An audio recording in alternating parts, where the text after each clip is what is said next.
Good evening, everyone. Hi, I'm not Chandra. There was some kind of misunderstanding on the website. It's me, but somehow the newsletter had it as Chandra. Checked in with her. She's not here, so I am here. So I'm sorry if you were hoping for that, but I will do my best to blow your mind. And she will be back next week, and then we will do another doubleheader on the 18th, which will be really awesome. We've really enjoyed teaching together. And I am, in addition to not being Chandra, I am Eve Ekman, for those of you who don't know me, a teacher here at the Dharma Collective and a all kind of weirdo interested in the Western and Eastern psychological approaches to emotion awareness as a path for compassion. Just finally finalized that realization recently. I was like, what do I do? There's a lot of different ways, and really finding that to be true. And Chandra and I have been working our way through this text, this Beyond Religion text. My books really take a beating. I kind of, for a lot of our sacred texts, we're supposed to treat them with the utmost respect. But if they travel all over the country and the world with me, they get a little extra love. But this one being just so handy and helpful, I think it's okay to have this worn, weathered look, and I hope to pass it along many other travels and journeys. So this is a secular text by His Holiness the Dalai Lama that really focuses on ethics. And we are just coming to the end of the first part of the book. The first part really builds us up of understanding what are the kind of key components needed for ethics. How do we support our own ethics, including things like discernment and, as always, compassion? And in this last chapter, it's really beautiful. He kind of lays down the gauntlet and really gives a clear understanding of what is missing ethically in our world today. And he does so with such clarity and such precision that you have a real sense of what discernment is like. Right? It's not just that, oh, we're compassionate, and so that means we're just nice to everyone, even if they're being harmful. When discernment is actually very clearly, very specifically, with that real vividness, being able to say, this is wrong, this is not right. And according to the ethics I understand that is of most benefit to all beings and myself, there's absolutely unequivocally no way that this is okay. So that was kind of exciting, I found, to reread this section and hear his clarity. Not condemning, not being, it's so interesting to be that clear, that strongly kind of in opposition to a lot of the values that are promoted in our current world, including greed and violence. But to do so without making anybody feel stupid, making anybody feel wrong. So we will be looking at that, and I hope we actually dip into the second half of the book. First part is, what are ethics? Why are they important? How do we delve in? The second part is, how do we do it?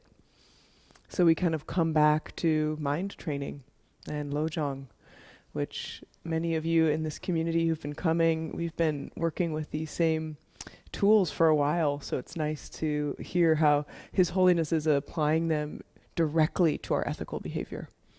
So we'll see, and I'm hoping we get there this evening. It's really nice to start having the applied tools. The San Francisco Dharma Collective, anybody new here tonight? First time? Yay, welcome. Anybody else? Welcome.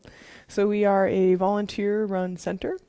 There are many incredible volunteers here with us tonight. The center here really values essentially a kind of spirit of both not only inclusion for everybody here, but inclusion of ideas and practices around the Dharma. So if you haven't been here before, what you'll notice is there's teachers from the entire Buddhist Dharma rainbow. So a lot of different ideas and opportunities. So if tonight works for you, I'm so happy, keep coming. And if not, there's so many other options. But back to that ethics of our ethic here of inclusion and really supporting this community. Often, especially in the context of the teachings here, I will, and Chandra will ask you to contribute to speak your voice and your heart and share with others. And when we do so, it's a really beautiful opportunity to live our ethics in the moment. Our ethics of really withholding as much as possible an idea that we know what's going on for someone else. An idea that we understand just from looking at them from the outside, their lived experience, their histories. So we here are practicing an engaged compassion and an engaged empathy with one another. And I often offer this and really appreciate when people take me up on it. If there are ways that we can, that me specifically can do this better, make people feel like they are in a place that is holding them, containing them, that feels safe and inclusive, please let me know. And you can do so by talking with me directly. You can email the center. You can leave a note, put a smiley face at the end so I don't, take it too hard on myself. Sometimes I get these notes, I'm like, oh, I blew it. So that would be your kindness, a little smiley face at the end of your feedback towards me. Without further ado, this evening I'm going to return us to basic shamatha, basic practice of developing attention through mindfulness of breathing. And I've mentioned this before recently, that I always want to graduate out of shamatha. I'm like, can we just have that be done so I can do more of that other cool stuff where I'm visualizing and there's more feelings and experiences. And I always find myself just so drawn back to shamatha over and over, when the complications of life and the feeling of exhaustion and overwhelm of just so many things to do, it makes me feel like I'm coming home. I got a time this weekend to spend in quiet practice with myself and invited Alan Wallace as a teacher, just through his recorded meditations, and spent a day almost primarily doing shamatha and really feeling the benefits of that and feeling the joy of that. So I want to bring us back to these really 3 simple qualities. And this is relaxation, stability, and vividness. And this is sometimes described as a tree. So the relaxation it's our roots. It's really what's grounding us and allowing us to have, the capacity to just be here. And then we have the stability as the trunk, something that's really solid and holding us up. And when we're relaxed, our attention is more, lends itself at an easier way towards that stability. Right? If we're agitated, if we're tight, then our attention for a moment might be focused, but then it's somewhere else, and then it's somewhere else. So that relaxation, it's not a quality that all of us are instructed in when we first learn meditation or we first attend retreats. So I really invite us to notice what it's like to have that be our first step. Relax. And we'll do that through the breath and through tactile sensations of the body. And then the stability. The belly is really the most stable place that we can find with our breath. It's coming, it's going. Some of us have complicated relationships with our stomach. We have difficult digestion, or we have limiting beliefs about our body. If it's not that comfortable or stable to be in the belly, I invite you to find another place that feels stable, but somewhere lower down. It's important to have that kind of feeling of rootedness. So we'll go from this more diffuse relaxation through our breath to the stability right here in our belly. And the vividness will come through the practice of noticing the breath at the nostrils. It's a really precise, simple, granular way of noticing breath. And the vividness is the leaves of the tree, right? So that all these metaphors, if they're useful, wonderful. If not, push them aside. The idea is to give us a real sense and an embodied sense, non-conceptually of where we're headed. So I'm telling you this ahead of time so I can give you a bit less words in our practice. The words will only just be guideposts, trying to point you towards the felt experience of relaxation, stability, and then vividness. So that's where we are headed. I'm going to sit just down here, but you shouldn't need to see me, so that shouldn't be a problem. And as always, our posture is so crucial for any practice, but especially one of shamatha, in which we're looking to find some degree of stillness. in the mind. Some degree of stillness in the body is enormously helpful for that. So your best posture is the posture in which you feel you're not going to have to fidget, you're not going to have to move around, you are relaxed, you feel at ease. And there's also either a sense of vigilance because your uprightness in your back is giving you that feeling of being at attention. Or if you're leaned back in your chair, having the psychological sense of vigilance. I am awake, attentive, and alert to my practice.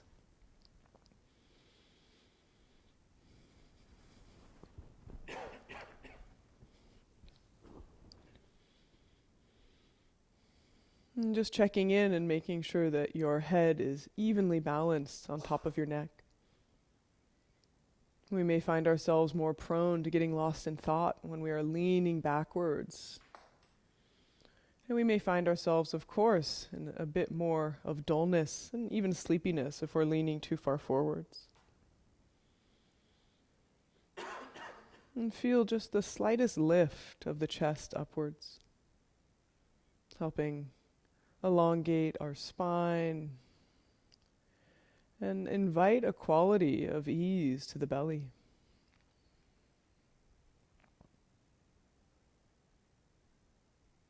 And let the eyes be soft. If it's comfortable to have your eyes closed, this is a practice where it is helpful to have the eyes closed. Otherwise, you can have your eyes slightly open with a soft focus in front of you.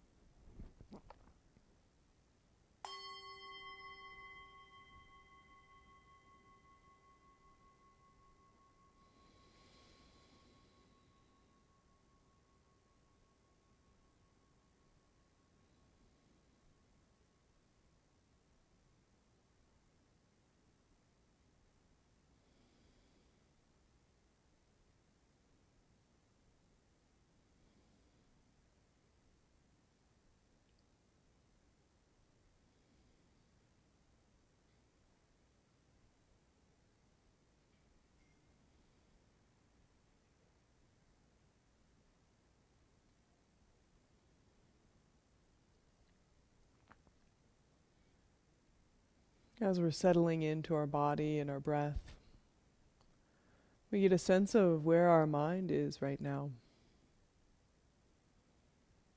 And beginning by simply making space for whatever is here right now.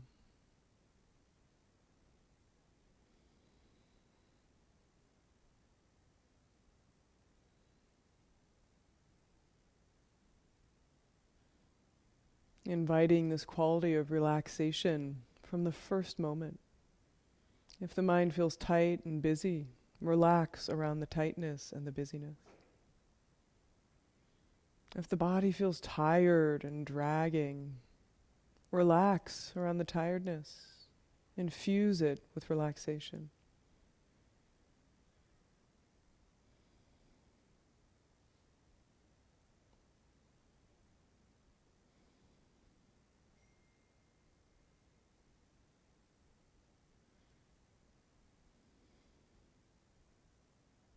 If a sound feels loud or disturbing in any way, relax around that.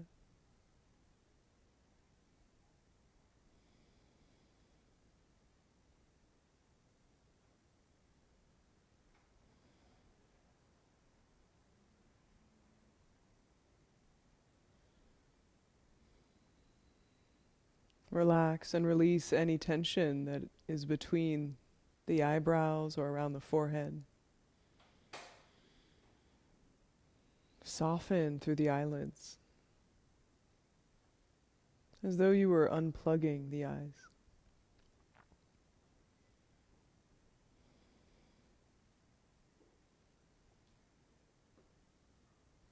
Soften and relax through the cheekbones and the jaw.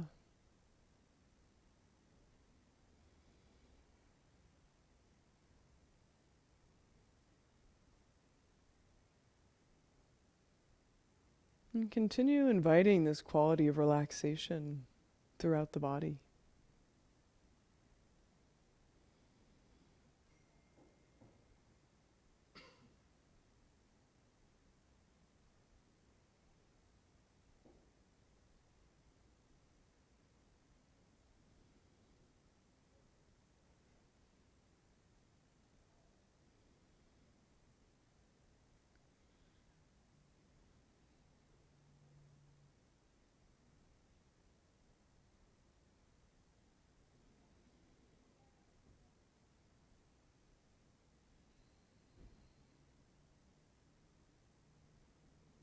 And as we begin our practice, we bring to mind our aspiration or motivation for being here this evening.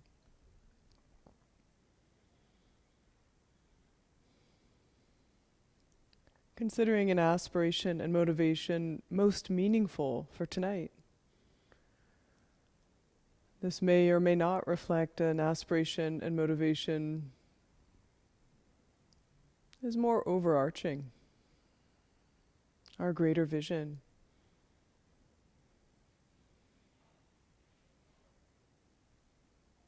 Find what naturally arises.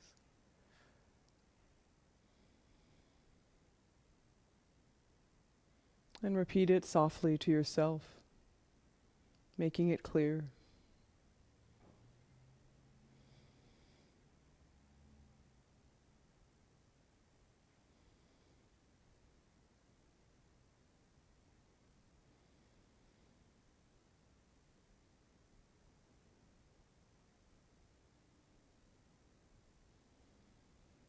And then shifting the focus more to be on all the tactile sensations of the body.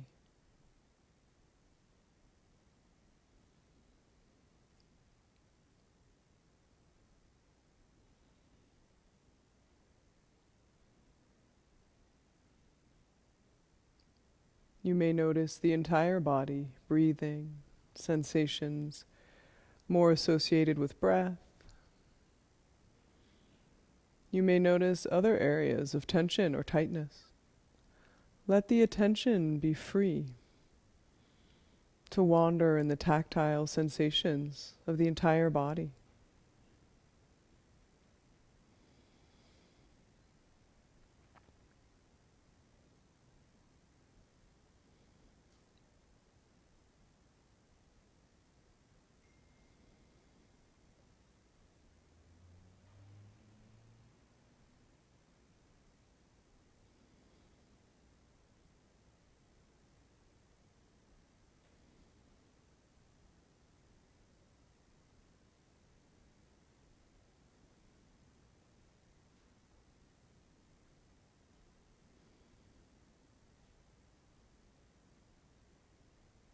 As you're noticing tactile sensations in the body, use the exhale to further invite relaxation.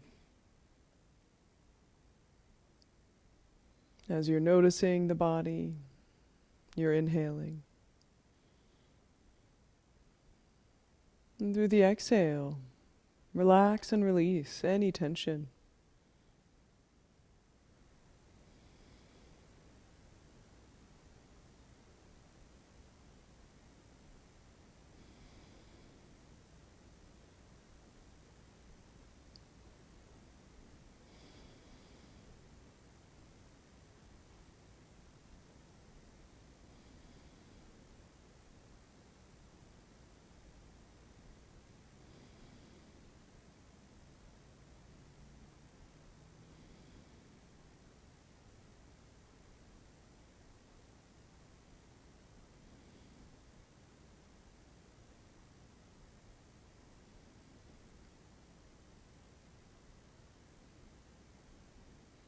Feel or imagine the softness, the gentleness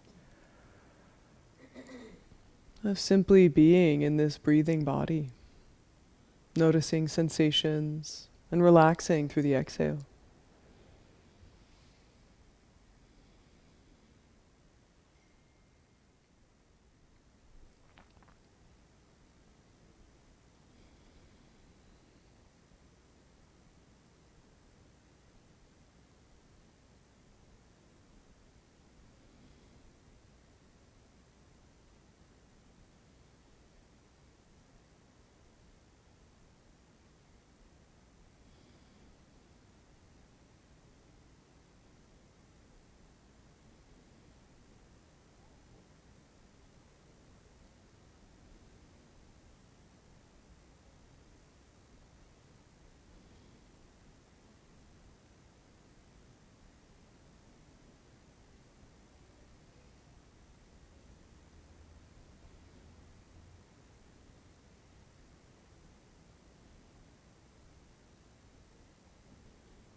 Each time the mind wanders, gets caught up in excitation, or falls under a feeling of dullness or lethargy. The first step is simply to relax. Then release whatever has captured the attention. And return, simply noticing the body.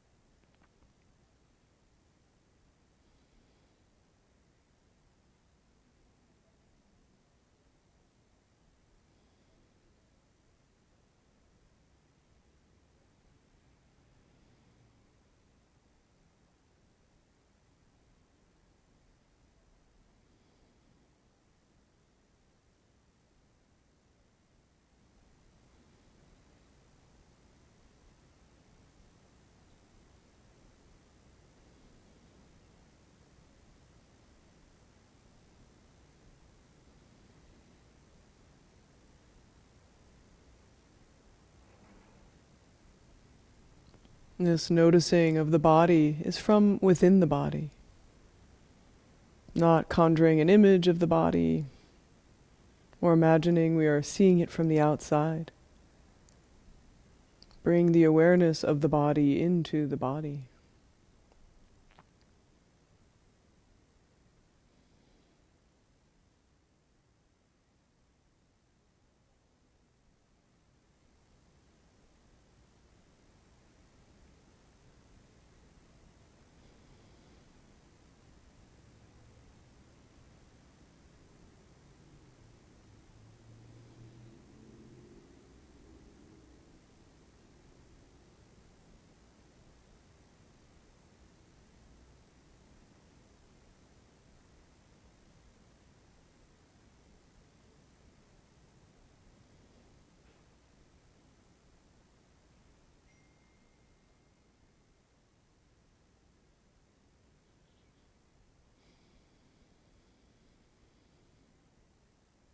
We'll shift now from this focus on relaxation through tactile sensations in the body to stability, noticing the sensation specifically through the rise and the fall of the belly.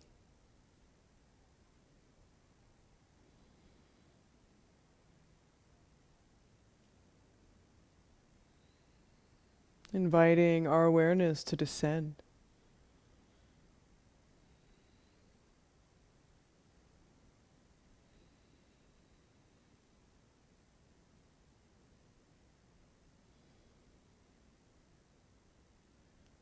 And experiencing what is to be known simply through awareness of the breathing belly.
Sustain continuous attention through the inhale and the exhale for as many breaths in a row as possible.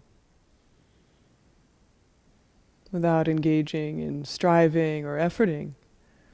Challenge yourself to just stay with the belly, stabilizing your attention and your awareness right here.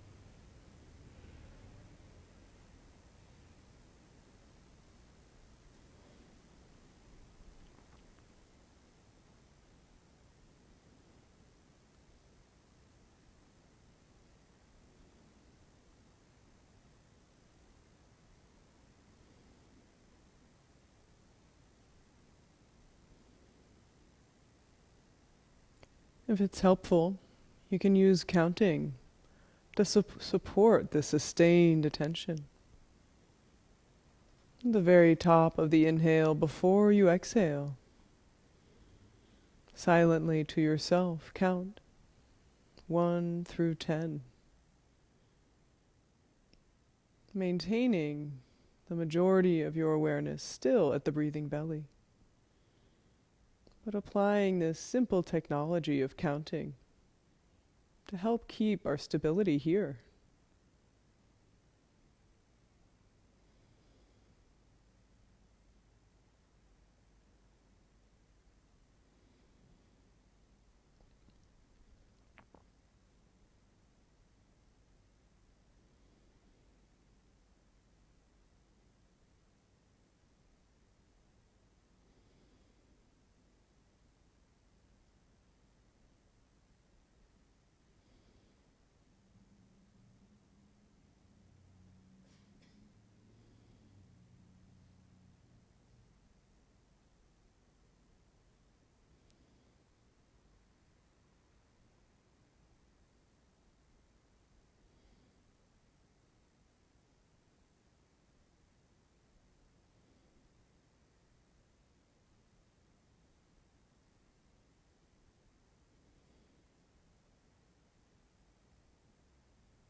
If your mind gets caught up amid counting, no problem.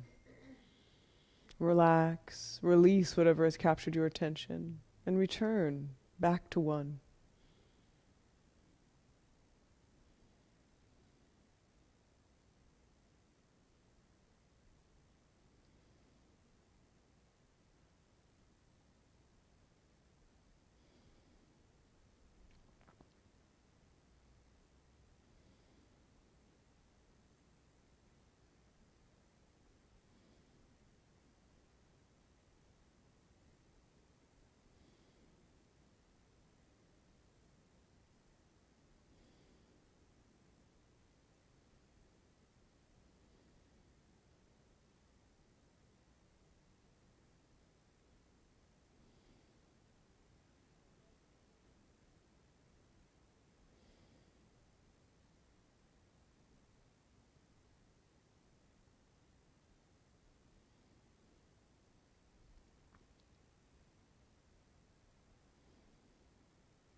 Just a couple more breaths here at the belly,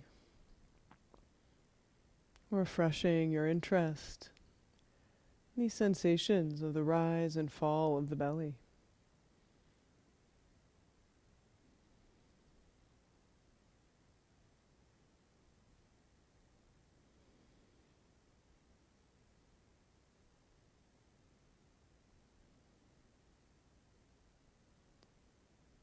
Now shifting the attention to the subtle sensations of breath traveling in and out of the nostrils. You may notice this around the nostrils themselves, or on top of the upper lip.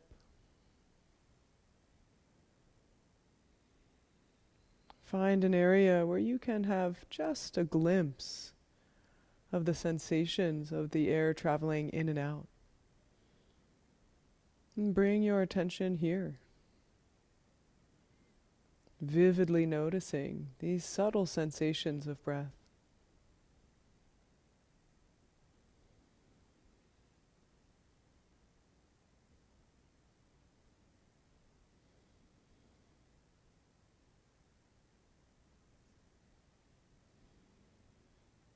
Letting the breath be completely natural, in no way forcing it to be stronger or weaker. And checking in to see that we're not tightening down around this vividness and clarity, not tightening up around the eyebrow or the jaw. Maintaining that relaxation, that stability, while focusing in and enhancing this vividness and clarity.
Each time you notice that you've wandered off, there's a new opportunity to refresh your interest, to develop your attention and awareness by coming back over and over and over.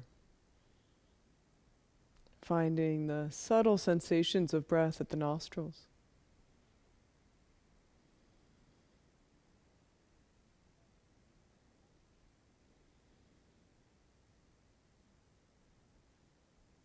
You may notice the subtle coolness of the air traveling in, and a bit of the warmth of the air traveling out.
Couple more moments here in unelaborated knowing of the breath traveling in and out of the nostrils.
Thank you for your practice.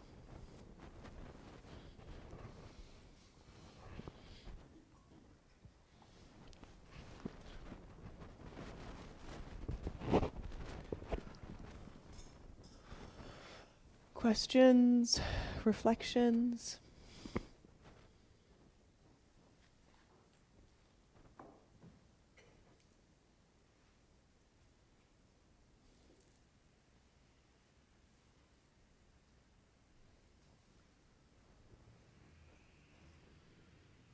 Yes. I've always had trouble shamatha and nose Mm. and finding it, and I just really felt myself like really trying hard to Yeah. stay with it. So I appreciated you saying relax. Yes. I was definitely Yes. doing that. Yeah. Good. And were you able to find it? Yeah, I found something. Yeah. Not really. Something. Yeah. It's such a funny one because I do think it's nice to have that level of subtlety. Yeah, it's very simple. It helps us pay attention more, right? The belly, we can pay attention and think about yesterday. It's like so easy. So like it's there. But it's very I find myself kind of crunching in too. So it's good. I'm glad to hear that. Thanks.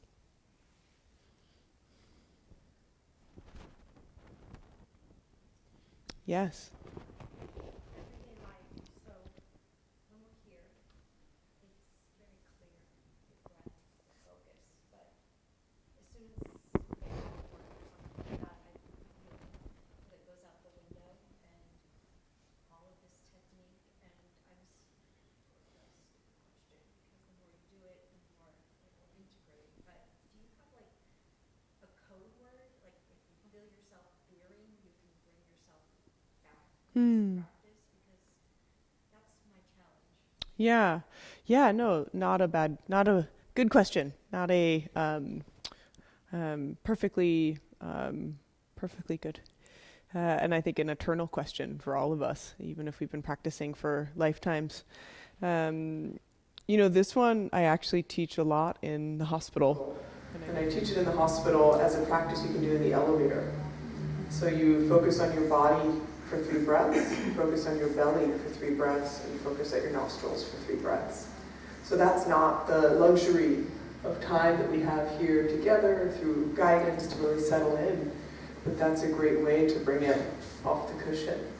And so again, if you have a lot of floors to go, you could even give yourself the luxury of like 9 breaths. But I do find, this practice especially, that's you, is it lends itself to do it kind of on the spot because it's belly, breath, nostril. And you may not get that same level of nuance of practicing and settling in, some of that nuance is especially necessary and needed because, gosh, our mind has so many other plans for us. When it's short, when the amount of time we have is short, like I'm going to sit down, I'm about to write this email, I'm just going to take 9 breaths. It's a really great way to like establish and kind of revisit these same qualities over and over. And indeed, it's, it's interesting. Part of the practice I was doing this weekend is talking about developing the capacity to be aware of stillness in motion. The stillness of your awareness through the motion of your thoughts, your feelings, and your experiences. So it's not as though we can only practice when stillness is all around us. It's certainly not here, right? There's still a lot of activities being in an urban center. We hear things and things are coming and going. So it's how do we develop stillness in motion? I think that might also give us a more realistic goal, right? Not to have this like fortress of stillness like everywhere, but can I maintain some stillness of my awareness amid the motion of thoughts and feelings? So, yeah, absolutely. Good question. Yes? I have a series of vivid images through my mind. Interesting. And my breath receded to the background. And I couldn't put it in the foreground, these images, but they were very sharp, but random people, places, things. Yeah. Kaleidoscope, sort of. Yeah. It was interesting, but it was not focused. Yeah. Was it relaxed? Yeah, I liked it. Yeah. Yeah. It's not like, it's not a problem. It, as you said, can kind of derail the practice itself, but usually in what I have learned and what I've experienced is that often that those images are bubbling up because we're relaxed. And it wasn't hypnagogic, like you weren't falling asleep. They were really crisp, right? Yeah. So it's, I think as much as possible focusing on the anchor, and also it's like that balance between not wanting to get so rigid and tight that it's really becoming unpleasant, uncomfortable, and you lose the relaxation. So my guess is that you're really relaxed. So these images are coming, and again, if you were falling asleep or if they were agitating, might be a problem. Not really a problem. So, good, great. Yeah, and as long as, again, don't energize them. Don't be like, where are they coming from? What does it mean? You're letting them. Exactly. Perfect. Thanks. Yes. I'm going to try end up taking a power nap and meditation at night.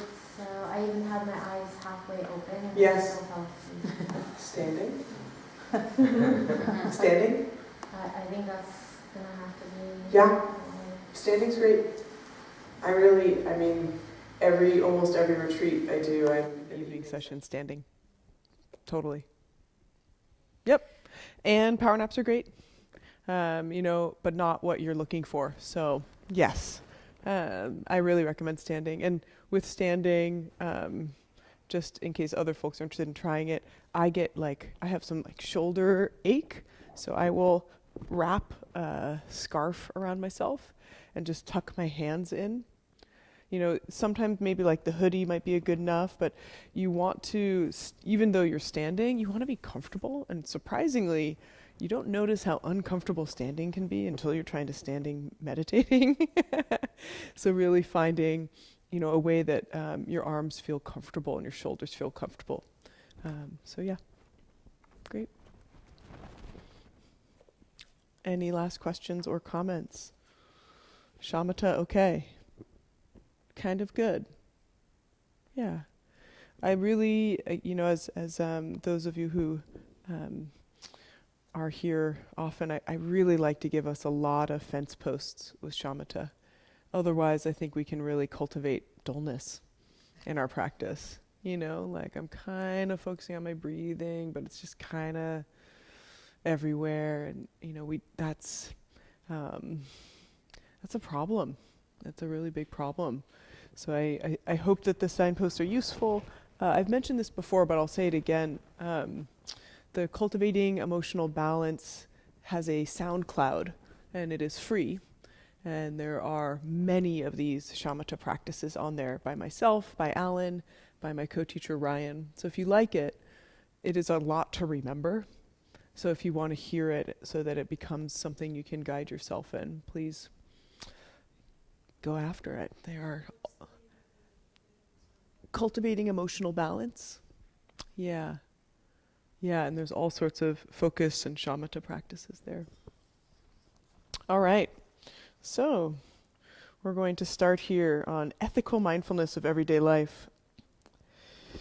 There we go. So I really, we'll get there. Ethics in our shared world. The complex problems we face in the world, problems of corruption, environment, politics, and so on, almost always indicate a failure of moral ethics and inner values. At every level, we see a lack of self-discipline. Many problems are also due to failures of discernment or short-sightedness or narrow-mindedness. And that's just, again, that is a very clear kind of scalpel of truth. Not being diminishing in any way, and yet saying that it is this kind of failure at a very personal level of our own ability to truly incorporate ethics into our everyday life. And in this chapter, he focuses on a number of different aspects of our everyday life in which ethics is sorely missing. He talks about technology, about war, about the environment, about greed, about science, and about education. So those are the main headlines that he brings up. And, I think it's really interesting to consider all of us would like this world to be a better place. We'd all love to transform this world. And the very first step to that transformation is about, of course, like our own inner ethics. But how do those really directly reflect into the world? And I appreciate him really highlighting that, our inner values matter, changing our outlook, but also truly putting it in action. So I think he spent these first chapters getting us ready to understand what is needed in order to identify and clarify our ethics. And now it's about actually taking responsibility globally to do so. He interestingly really highlights here that our ethics can't just be a personal project. It's important that our ethics do more than just focus on ourselves. He says, if we concentrate exclusively on our inner development and neglect the wider problems of the world, or if having recognized these, we're apathetic about trying to solve them, we've overlooked something fundamental. Apathy, in my view, is a form of selfishness. For our approach to ethics to be truly meaningful, we must care about the world. This is what I mean about global responsibility, a key part to secular ethics. So again, this idea that there is first of all, secular ethics, that this should be a shared and common civic code of ethics that we all adhere to, and that it's not just a intellectual project. It's not one we think about, we consider to be a good idea, but we don't enact. And this, as I've said before, it's hard to get out of your house without having an ethical conflict, right? It's really, there are so many tiny choices we are making on a day-to-day basis that really invite our practice and our values in that moment. I have a friend who I admire who has dedicated himself to using no single-use plastics at all. It means he carries around all these jars and containers, and it's kind of, it's a big undertaking. And, I haven't seen this happen, but I wonder what happens if he actually has to have single-use plastic. Is there a devastation? I hope that he feels tender, because there's also a way that we can go way too far and become extremely rigid. So where is that middle ground? Where is that nice balance between everything I do matters so much and I am doing my best? I'd be curious from you all just today, just reflecting today. Any ethical choice that you made, small. And how did you decide, and what did it feel like when you decided? Yes.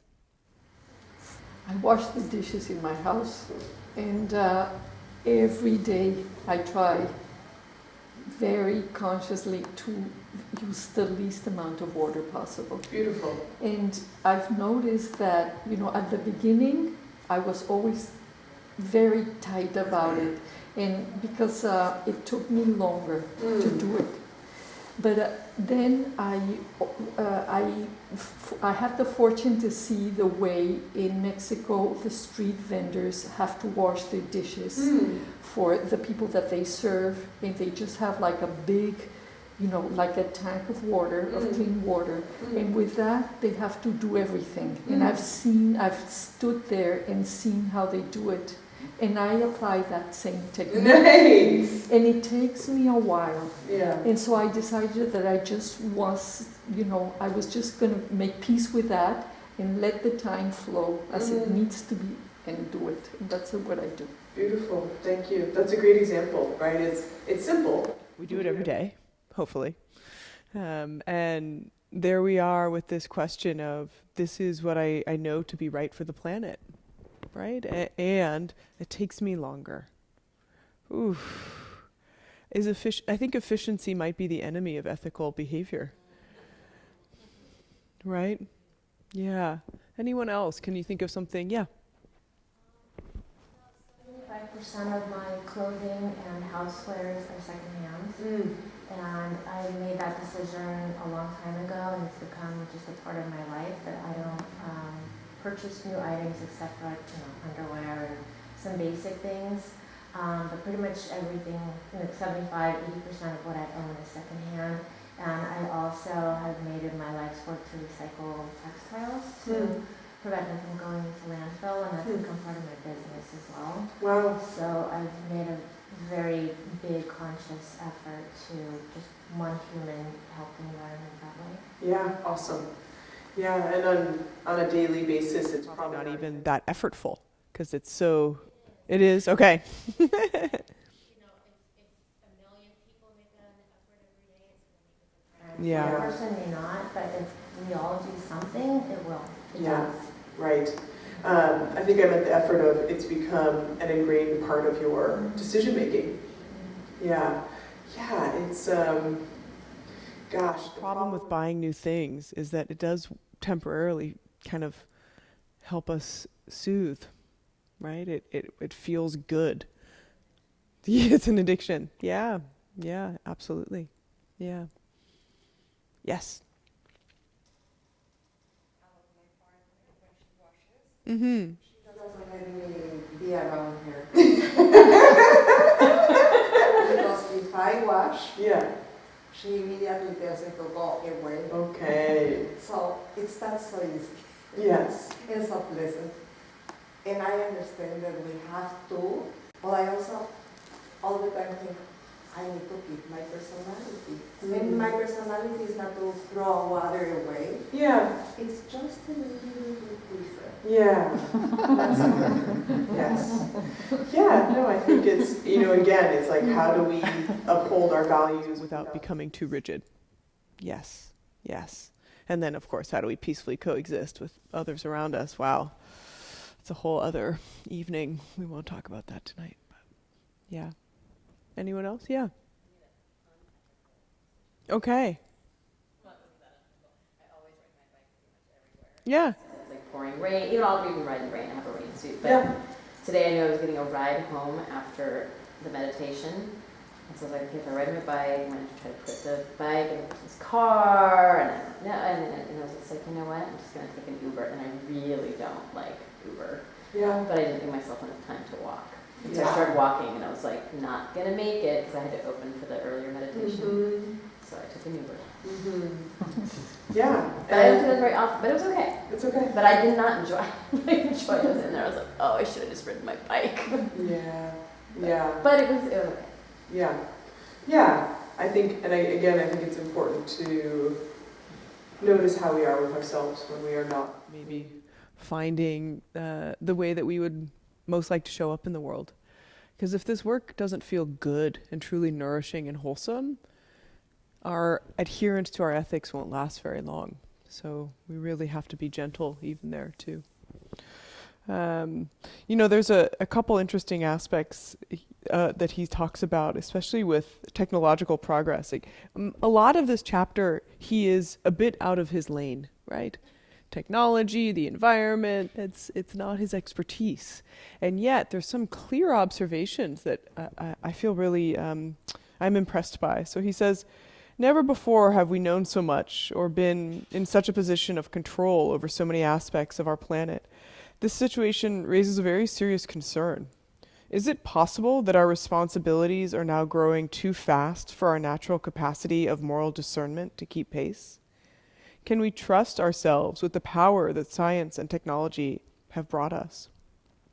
While our brains have not changed appreciably in the past 5,000 years, the world around us has changed to an extraordinary degree.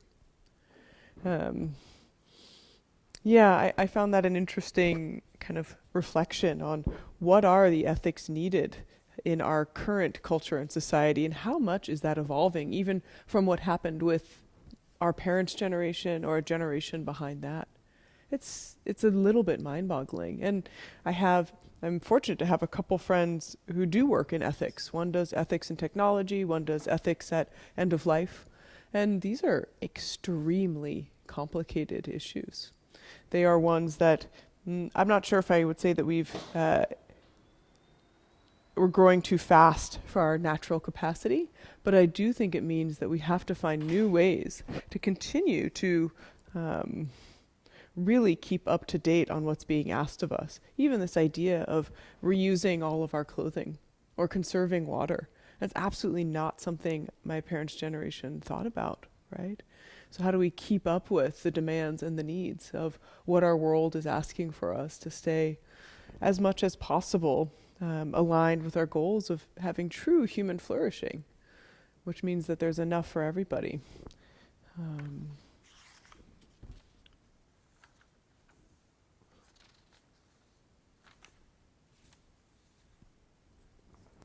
Another aspect he points out I think is quite lovely is that so much of the success of our species to date has been through cooperation. And that at the very heart of cooperation is being able to understand and have empathy for others. You actually cannot cooperate if there's no understanding or consideration of other people. And that should give us a bit of hope. Now, a lot of the skills and qualities that we practice here together, especially with the 4 measurable practices, loving kindness, compassion, empathetic joy, and equanimity, those really allow us to be in relationship, right? They're not just helping us focus and become more optimal versions of ourselves, but slightly less stressed out. Those are truly about the interconnections and interdependence that's required for collaboration and probably required for us to survive and make it through. So I think there's a really interesting aspect there that hopefully is a hopeful note. And he then moves on to talk about war. I was really moved by this. It's interesting. I was teaching in LA 2 weeks ago, and there was someone there who was very insistent that we need our anger because we need to have the aggression of war, because that's what makes society possible. I was like, I'm just not even going to engage on this. I'm like, fascinating. But there is a way in which we want to hold on to this idea that we need violence. We need aggression. The world is safe because we have the capacity for war. Unlikely that view is held largely in this room, it is one that I think is part of our core humanity. It's not outside of what we are kind of predisposed to. This idea of wanting to protect what we have, to keep ours safe, and maybe exclude others. And he talks about how, as long as they are humans, there will always be some sort of conflict. But he says that the scale of destruction, especially in our last 100 years, is unprecedented. That we've really reached new heights. And there's debate on this from social historians, like, but there's less deaths than there's ever been from all these myriad causes, and less individual instances of violence. But when you do put together the wars, the genocides, mass murders. It's quite a lot. It's quite a great deal of catastrophe. And what I love him bringing up here is that when we're approaching the problem of violence, it isn't about kind of reducing violence or trying to keep it to only these smaller incidences, but really transforming how we think about violence. Where does that fall into our core view of ethics? Do we even believe that violence is ever okay? Is there ever a role for it?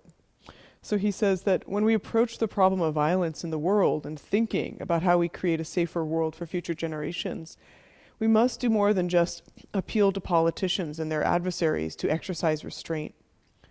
The threats we live with also stem from the weapons industry itself, from the arms trade, and indeed from the culture of violence, often perpetuated by the media, which encourages the delusion that violence is a viable approach to resolving human conflict.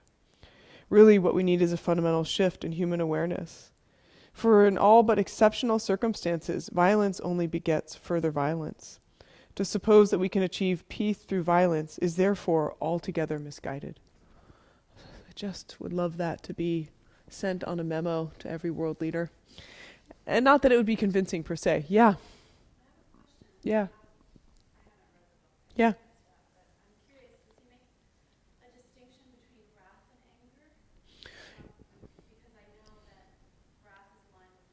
Mm-hmm.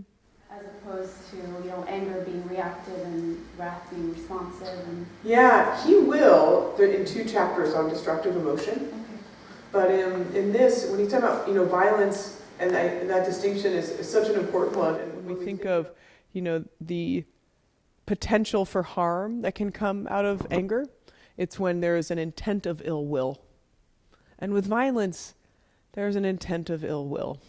Right? Even though you can say I am enacting this violence in order to create more equality or safety or justice. It's his point of view that violence will only beget violence. Yeah. That have enacted in violent acts for the peace of the whole, or monks, let's say, for instance, that have set themselves on fire. Self-immolation. Yeah, it's so interesting. I just think it's really... Yeah, and the Dalai Lama himself is quite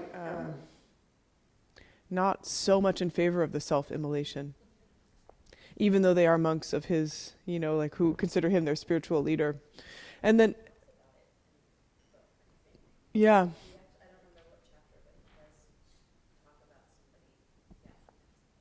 Yeah, and I think but then there's the famous story of the Boatman, right, where he somehow is able to recognize that a murderer has entered the boat and is going to kill everybody on the boat that night, and recognizes that if he kills this murderer, he will absolve him of this incredibly difficult karma of having killed 12 people.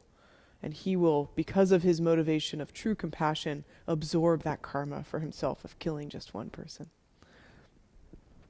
So there's definitely these individual incidences.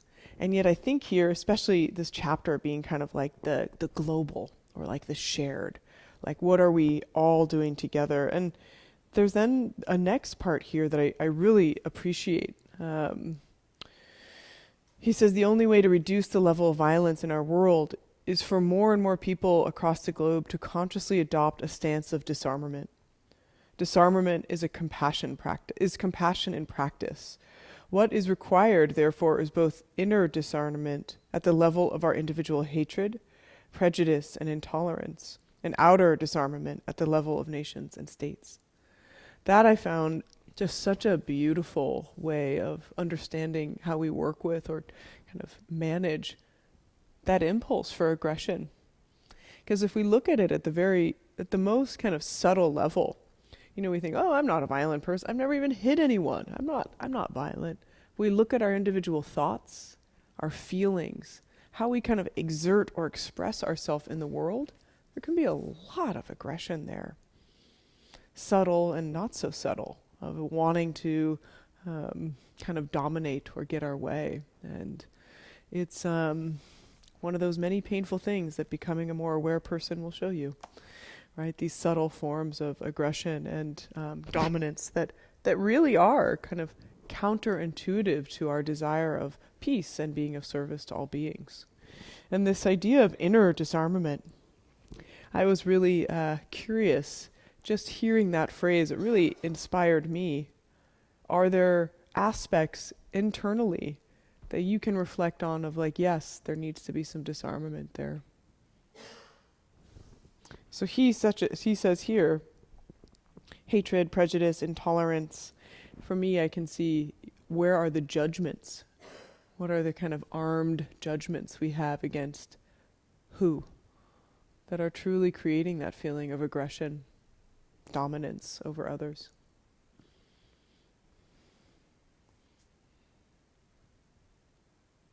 Any thoughts?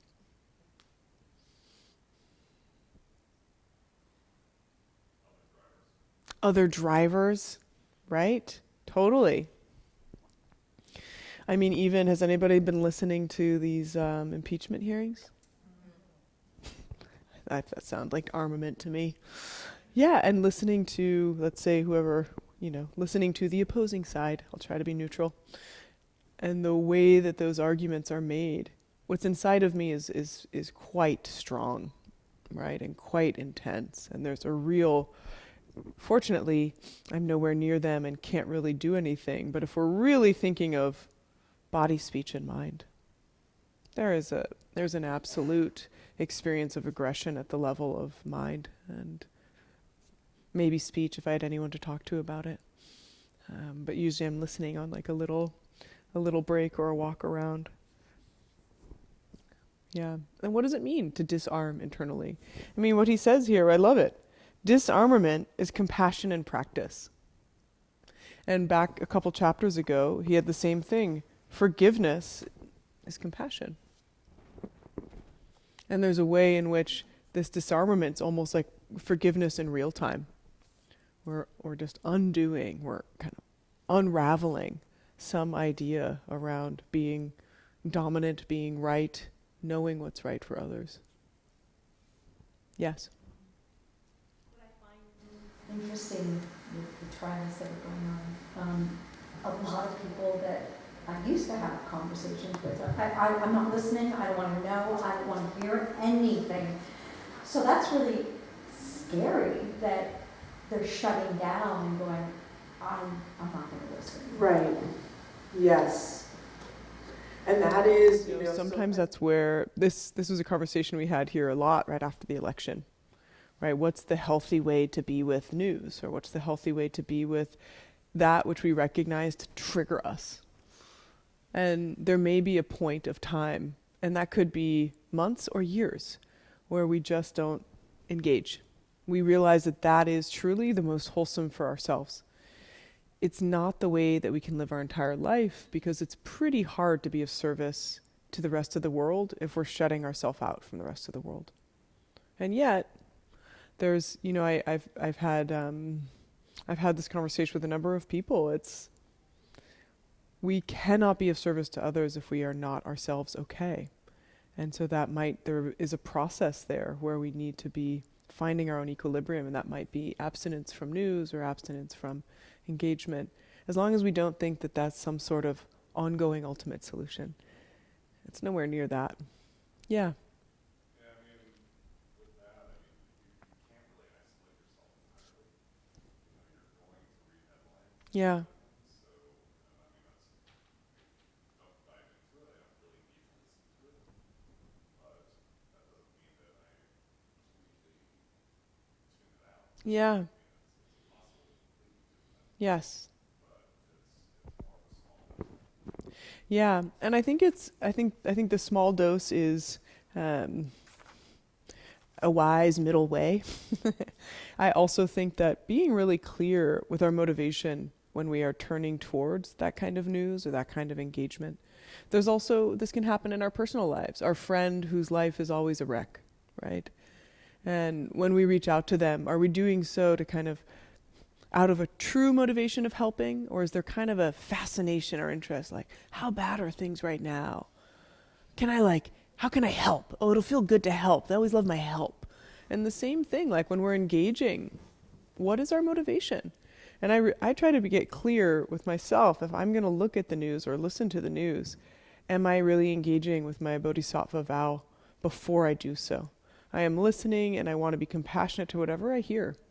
And part of my kind of responsibility is to know what's going on in the world, because shutting it out to me doesn't feel like aligned with the ethics I have of being an engaged global citizen. And yet, there can also be that like kind of addiction to the news cycle, which is such an interesting phenomena of our time. So recent. It's in, only in the last maybe 20 years that we have around the clock news, and the kind of amazing way that has played on our innate neuroses. Just to create this ongoing sense of, in some ways, control. If I know what's happening, maybe I can somehow be safe or control it. Yeah. So then, any other thoughts on inner disarmament? Yeah. I'm old enough, I lived through the Second World War. I was just a kid, but the whole country was mobilized to commit this incredible violence. Yeah. There were heroes. There was victory. Yes. There were these incredible machines Yes. that people labored to make. The whole country was glorified all this violence. I don't know, where do you put this on? Yeah, it's I have a very dear cousin who's in the military, and he was here last week, and we never talk about this. Right, we have this huge military force in this country, and it's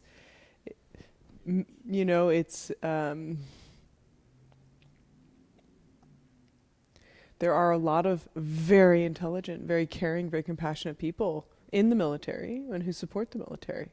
So how do we, again, with that like discernment of clarity, say, I think we share the same goal of safety, and yet I totally do not abide by violence. It's really tough. And again, I think what's really clear in a lot of these views and values is these aren't the views and values of, it's saying it's important for us to have this as our outlook. It's important for us to take the actions we can take without any hope of fruition. Right? Because and so that's such an interesting place to be, of like really caring, really wanting things to change, and detaching from how they're going to change, when, if, and it's still doing it. It's very easy right now. Thank you, my percussion in the background. So hard right now. It's really hard right now sometimes to continue caring about whether or not we're using water or buying used materials when you read these incredible reports of the climate catastrophe. I could understand how someone could go into despair and say, whatever. And yet, what kind of life is that to live? One in which there isn't any adherence to values or aspirations. So even if you think, I'm not making a difference, do you want to live in a way that is that nihilistic view, or live in the way of a compassionate view? It's still just like a simple choice of what creates the causing conditions of peace in mind for us. And this, one of the really beautiful phrases, I might have mentioned this before, around ethics is, ethics creates the bliss of blamelessness.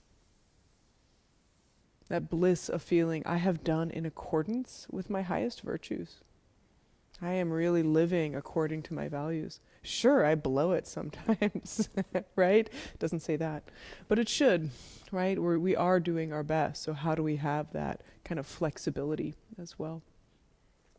Yeah. So the next part of the chapter goes into the environment, and I'll be honest, all due respect, HHDL, His Holiness the Dalai Lama, there wasn't a whole lot new there. One thing I think was, it's very, because I was reading this of like, wow, what does Buddhism have to say or offer about these global issues right now? And there is, with all of these, if we can truly embrace the view of interdependence and impermanence, almost all of these would be enormously benefited and kind of pulled apart. So with the environment, a lot of our dedication to material things and our excessive focus on material acquisition as a source of well-being is the reason that we are in such incredibly grave trouble. So if there's a way to have people believe that it's not the outside world that supports their well-being, but this wellspring of goodness right here, we might be able to make some real change, right? That's a big possibility. And it really leads into his next part here, in which he really hits head on greed and says that in today's materialistic world, there's a trend of people becoming slaves to money, as though they are parts of a huge money-making machine. This does nothing for human dignity, freedom, and genuine well-being. Wealth should serve humanity, not vice versa. Drop the mic, Dalai Lama. Just like so, again, like without blame, without shame, just like, no, this doesn't serve us. This doesn't work. So it's, anyway. And then he really kind of emphasizes the importance of economic justice. And what are each of us doing, or any of us doing, around our relationship to money? It's an interesting one being in this center, right? It's a volunteer-run center. All of us are supporting it financially. All of us have some relationship with our work, with wherever it is we live and how we live there. Our world is kind of like permeated by these relationships to money. Very rarely do we talk about it in the Dharma. And it's very, very complicated. How much is enough when we live in one of the most expensive cities in the world? What do we need to survive? What does that look like? What do we give away? What is it? What is our responsibility? I have zero answers for you guys, but I think it's important. And be curious if this is something you have all thought about. Like, what is my relationship to money in terms of my practice as a yogi, as a meditator? Yeah.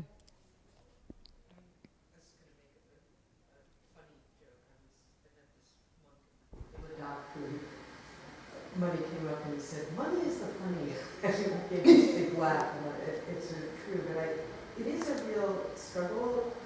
I saw Gloria Steinem speak once, and she just, here in the valley, she was like, "How much is enough?" Mm-hmm.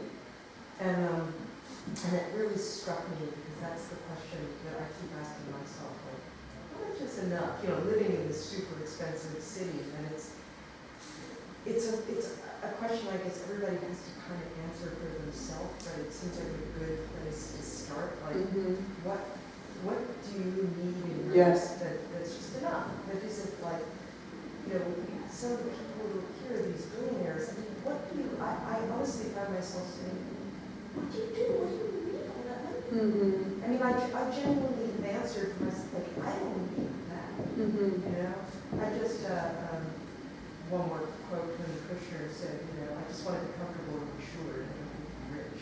And that's kind of how I feel. It's like, just, I want to make sure certain things. But I don't need a ton of things, a ton of money, and if I had it, I'd probably keep most of it away. Yeah. But it's a hard question to answer. It is, and you know, for many of us, there's like nowhere near enough. And living in that experience of lack too it's a big piece of trying to work with our practice, this deep unknowing of do I have enough this month? Do I have enough next month? Do I have enough if my family member gets sick? And there's it is hard to know. And there's the like, what is enough? And then what can I give away? And then, wow, if there isn't enough, how am I with that also? And I was meditating a bit this weekend on what satisfaction actually is. As some of you may know, one of the translations of dukkha, of suffering, is unsatisfactoriness. I was like, ooh, God, I know that kind of suffering. Just this kind of, I wish it was not like that. Could it be just a little like this? Maybe if I get that, it'll be a little better.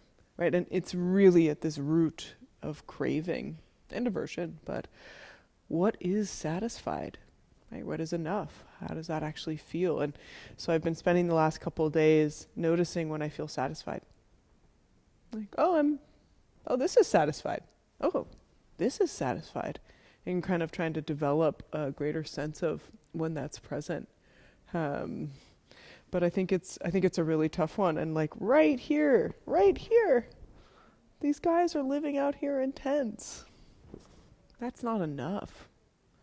And yet, last week they were playing these amazing songs, and it was kind of, there was a sense of a community that we are here together, and yet there's a huge separation.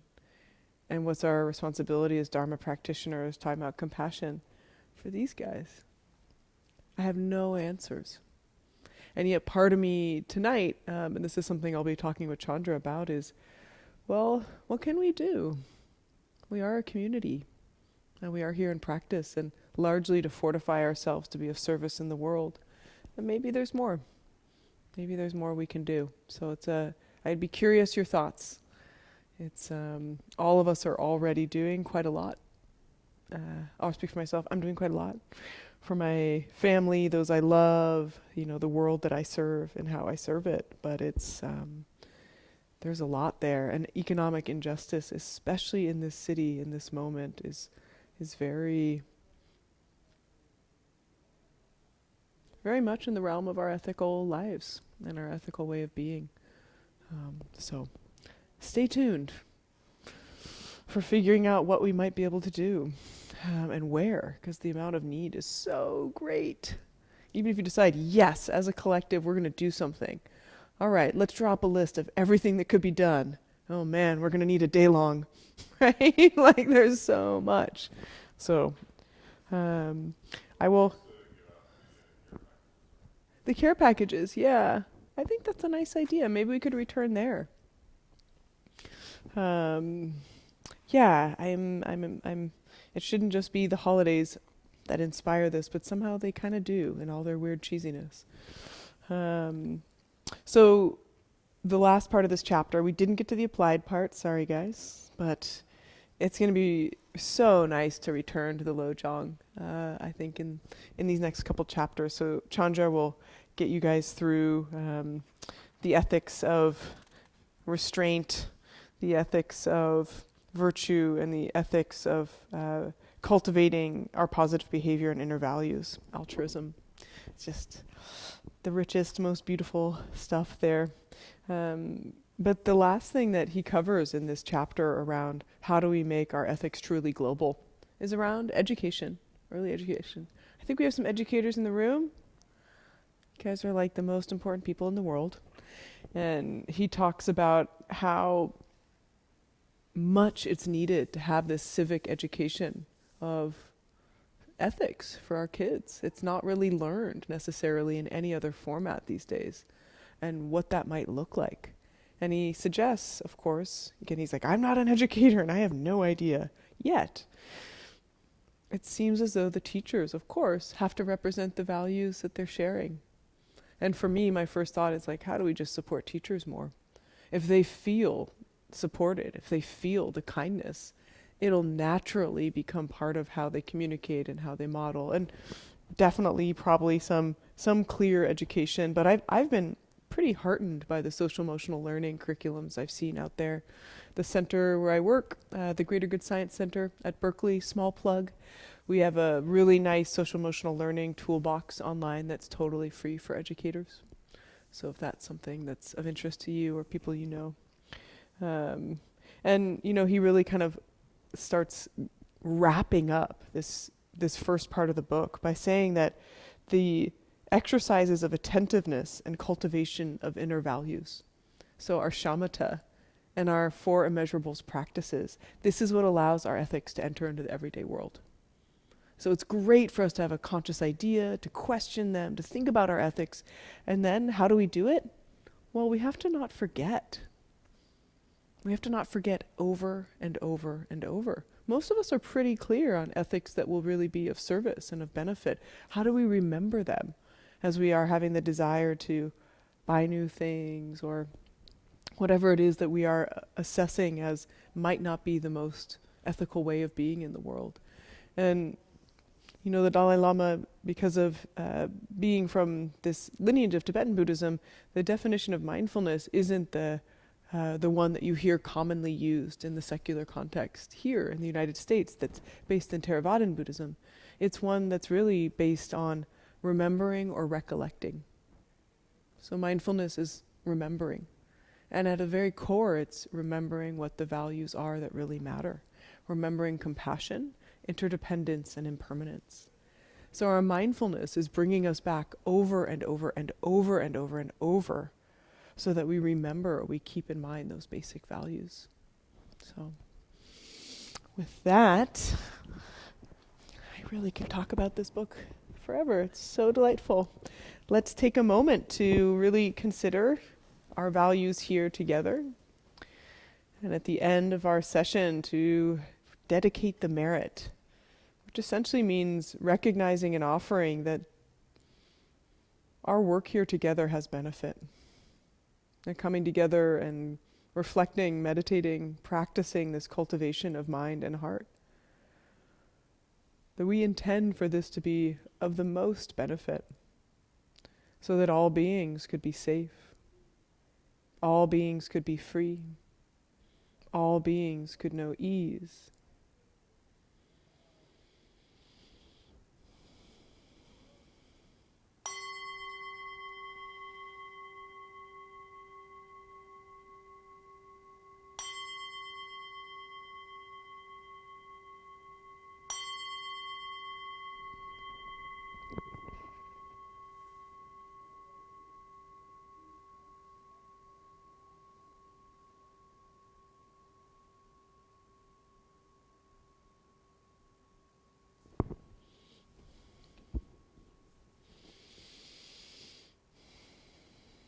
So,